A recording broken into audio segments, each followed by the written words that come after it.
There it goes. Okay, so we have most of everything you're going to do today is going to be just with 2 micrometers.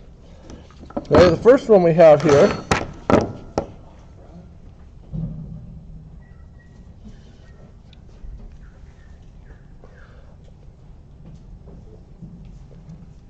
if you whistle again, you're cleaning the gutters. You know, you come late and you have to be the center of attention. That's not the best idea. Thanks. Why don't you grab a seat and be ready to learn. There's a bar stool right there. There's a bar stool there. There's one right there. No, come on up. You're up front now.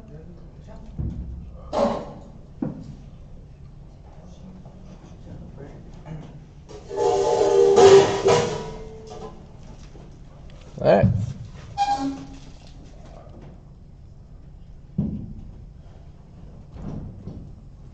Okay, so there's 2 sets of micrometers. Your box will have 3. Really only need the 0 to 1 and the 1 to 2. Okay? I don't know who's got the music playing. Thanks. It's going to be a long day today, it feels like. Maybe just because I want to be on a field trip.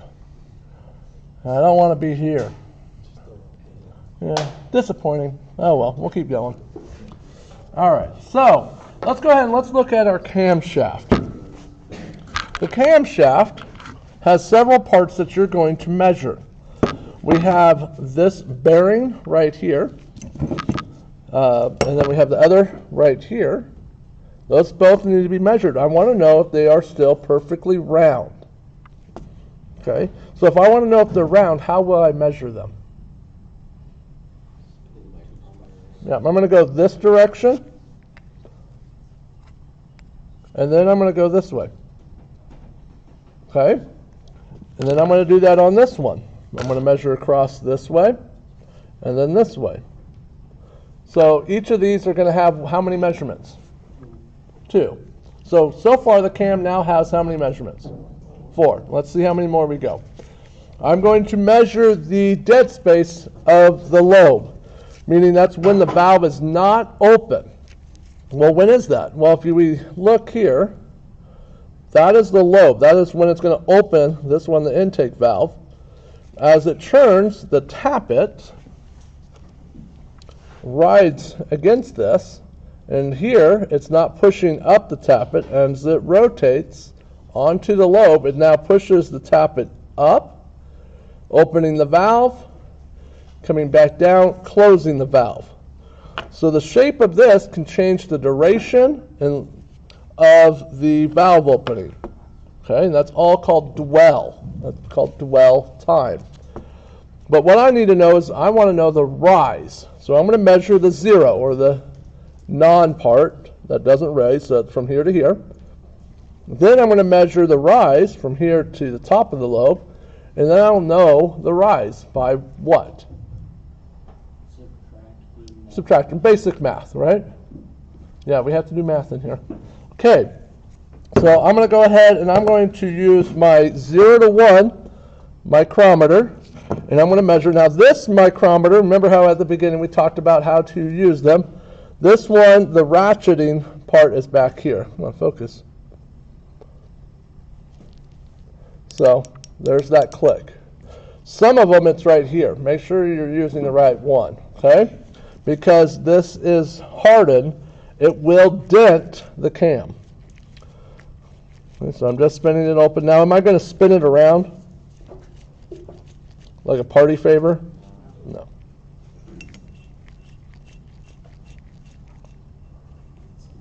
Okay, now I'm going to put it on here, and I'm going to wait for the clicking sound.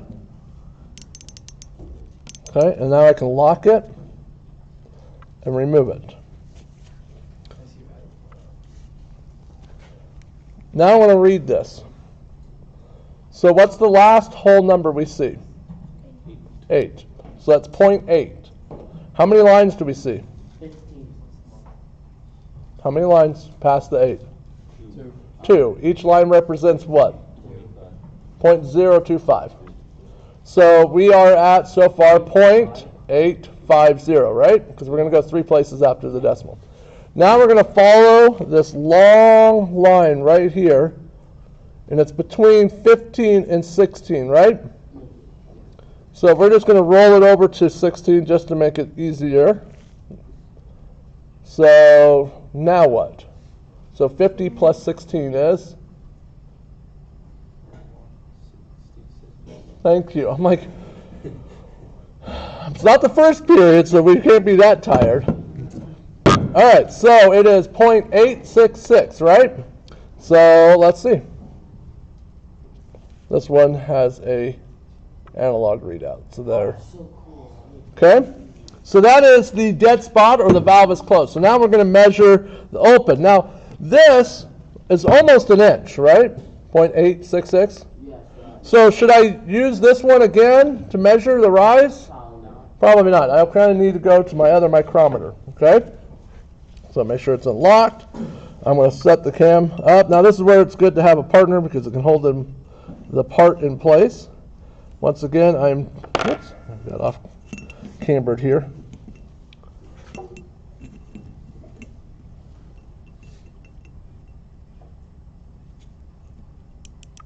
Okay, and then we'll lock it in place and remove it.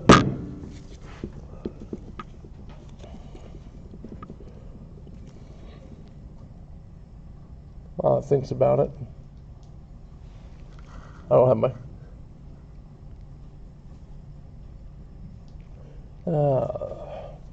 this was the fancy webcam at the time. Well, what whole number do we see? 10. No. 0. How many lines?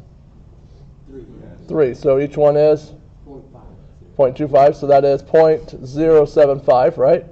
And then I'm going to look at the long line, and I see 10. And I'm going to count up from 10. So 10, 11, 12, 13. So what's 13 plus 75? 88. So what would my numeric written down be? Now remember, I'm using a 1 to 2. 1.088. There it is. Okay? Now, good, I still have my pencil. We're going to go ahead. Grab me a new shop towel, please. This one's too greasy to do this. We're going to measure the cam. Okay, so this is the intake lobe. I'm going to write that down. This is the exhaust lobe. I know the exhaust lobe because it's next to the gear, as well as has this exhaust brake or venting to help you start it. I'm going to make 2 measurements here, 2 measurements here, 2 measurements here, 2 measurements here. That makes 8 measurements on the cam alone. Where are you going to put this information? On the spreadsheet that has this photo. Okay, hence why you did that. You were supposed to be making it. Yes, sir. Google Slides. Oh, the Google Slides. Yeah, Google Slides. I think I'm going to like them. That didn't work too well. Okay, now we have the camshaft. Is it the camshaft? No, that's crazy. It is the crankshaft. You know, I got a good hammer. How well does it go against phones? I don't know. Tyler can tell me. That's what type of case you got. I am. I don't know. Let's see. Oh, we're not hitting. I'm gonna go with this side too. Oh, yeah. I got a nice good hole in the table. Okay, we have the magneto side. So that is the magneto journal. We have the connecting rod journal. We have the PTO journal. Now what does PTO stand for, Joseph?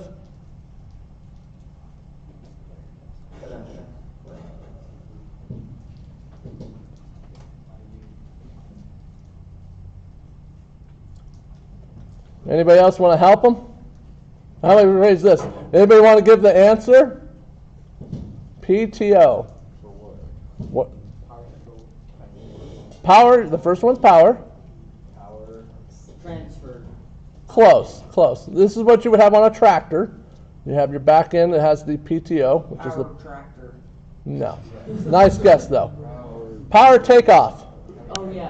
Okay? This is where the pump would be attached, or the lawnmower blade. Any of the other equipment would be attached to this end. Okay, on the go-karts, that's where we hook up our CVT or the clutches. So this is our power takeoff journal. You're going to measure those, and I want to make sure that they're round. So that is one this way, then this way. Same thing. Why do you call them? That's what they're called. Kind of like why your name is what your name is. These are journals. I wondered if there's like a special. No, they're just journals. And then this way. And I'm measuring how many times on this? 6. Thank you. All right. You're going to measure your push rods. Now, you're going to make lots of measurements on this push rod. First one you're going to do is I want you to measure the diameter of the push rod in 3 places to see if it's gotten flattened from damage. Okay? So I'll use my micrometer. And what I like to do is I'll grab a Sharpie. That's why this one's sitting here. And I will make a mark for top. And I'm going to see if it's still on there. There it is. Okay? So it has just a little pin mark right there. So that way I know that is top. So I'm going to make a measurement from top to bottom and then side to side. How many places? 3 places. 3 places. So at the top, at the middle, and at the bottom. Now, there's 2 other measurements I will want you to do. The next one I want you to do is its height. And I have 1 set of calipers in the small engines lab. Do not use the calipers for your measurement of your parts. It is a Harbor Freight digital caliper. It's not very accurate. Okay? So I would not trust it to measure your parts. But for this, just to get the overall length, it will work just fine. Next thing I want to know is if this thing is warped. Okay? So I'm going to find my pin mark, make sure it's pointed straight up. I'm going to get a piece of paper, set it down, very carefully holding it in place. I'm going to grab a pen or a pencil, and I'm going to draw a line down the side of it.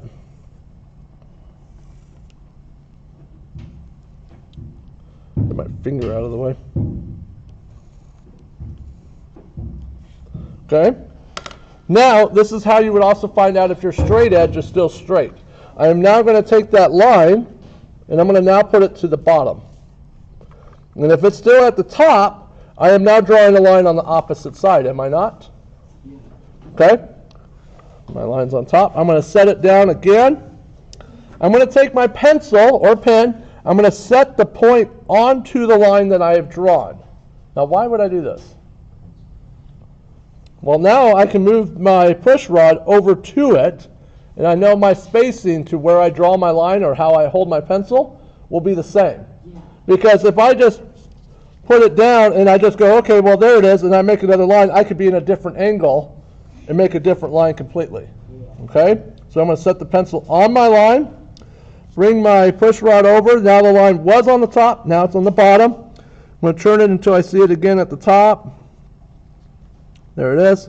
I'm going to hold the bottom in place, so that way it's held up against the pencil. Now on a piece of paper, this is easier than a shop towel. And then I'm going to go up to the top, and I'm going to move it over, put my pencil on the line, in the angle I draw, and now the push rod is in the right spot.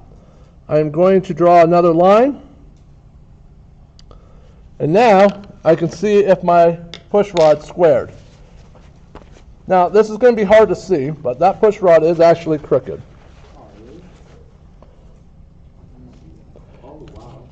It's going to be really hard to tell, but if you look closely, you will see 2 indentations there, 2 different lines.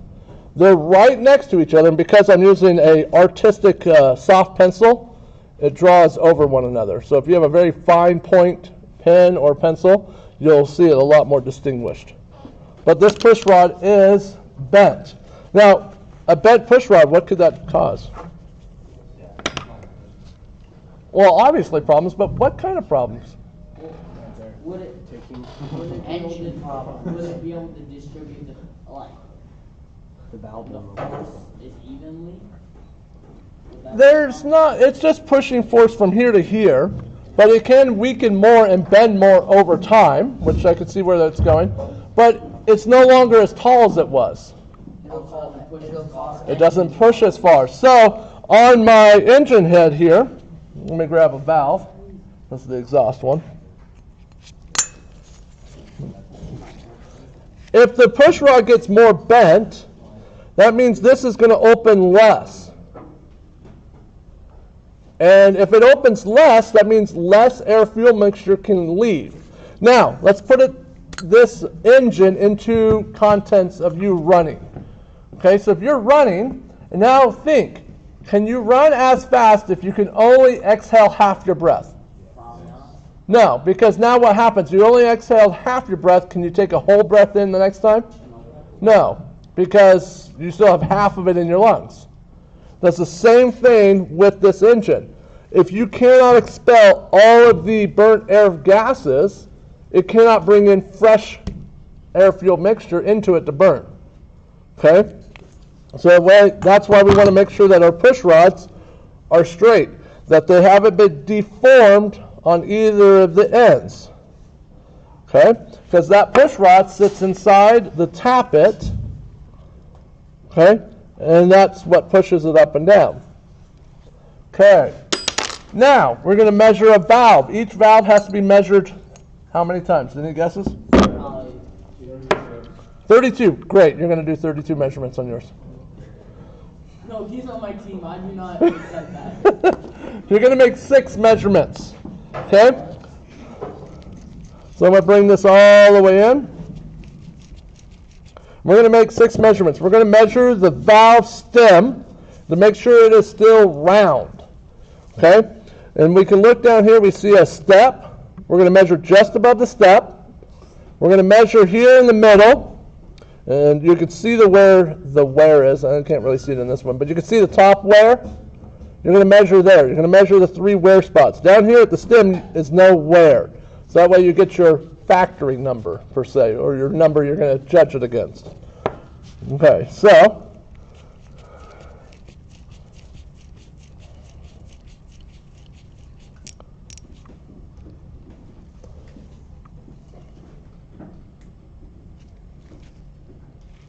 I need more contrast. All right, so this measurement is 0.212, right? So I'm going to remove that. I'm going to turn it 90 and make another measurement.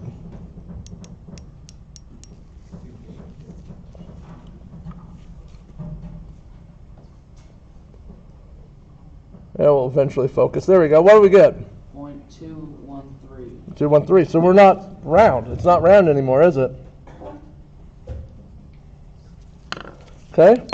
Now I'm going to move a little further up on the first section of wear.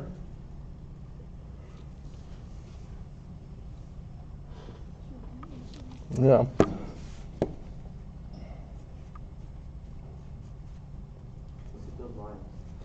This direction, and then the other one's the other direction. Because you're going to measure it in both directions.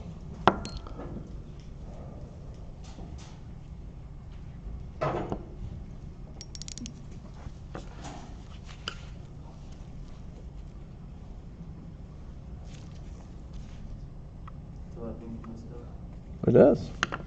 It's no longer a circle, it's an egg shaped.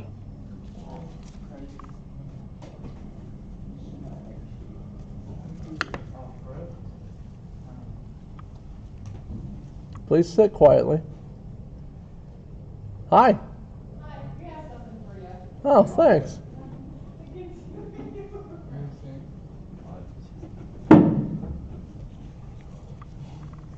I'm hiding in the corner. I know.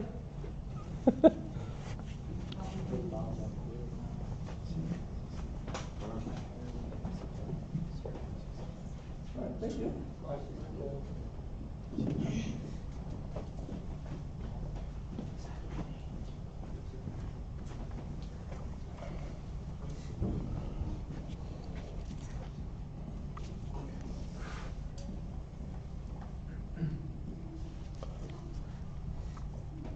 Oops, wrong spot. Okay, so if I look at this, my valve has got a problem, right? Now, what would that translate into? Why would we have such a problem? Or what will it do? Well, let's take a look. This is the exhaust valve. This is the exhaust port. When you look down in there, you can see that little hole right there. That's the valve guide. If we have the valve oblonged, it means it will not fill that void very well, and it will not churn. It can jam up, meaning that most likely this is bent. Okay, and if we have valve problems there, we'll have the same thing. It will not open as much. Okay? So, how many measurements are on the valve? 6. You know, you guys just volunteered to clean the gutters. Thank you for your volunteering. No, you too. You can't shut up in class. I thought we had a little one-to-one kind of discussion at the beginning. It's like, be quiet, let me teach. Kind of missed that, I guess. Okay, then we have our intake valve, right? And it has to have how many measurements? 6. Then we have our tappets. How many measurements do they need? 4, because it's not as tall. Okay. So we have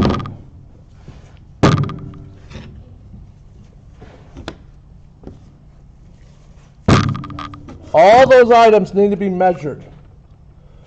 Okay? Both push rods. I don't know where the other one went. It probably rolled off the table. So thank you. Good eye. Yes, we need both of the push rods. Okay? On Friday? Is that when I see you guys again? Friday, you will learn how to do bore measurements. Okay, that's talking about doing the measurements here in the circle. Okay? So we'll have this circle. We're going to have the connecting rod and bearing clearance. We're going to do that one. Okay, so we have a couple other ones. You're going to measure the valve guides. Okay, and then we're going to measure our valve springs, but we're going to learn them in steps. So we have all of this work to do today. We also have the end of quarter term next week or in 2 weeks. I can never remember. It's the 26th, so next Tuesday. Yeah, and I think I put most of the zeros in. I'm still missing a few of those classes. I have not put zeros in, so you guys are missing a ton of work in that. And once the term changes, I cannot go back as easily to update your grades. So please get them done. I want to show you something real quick on that.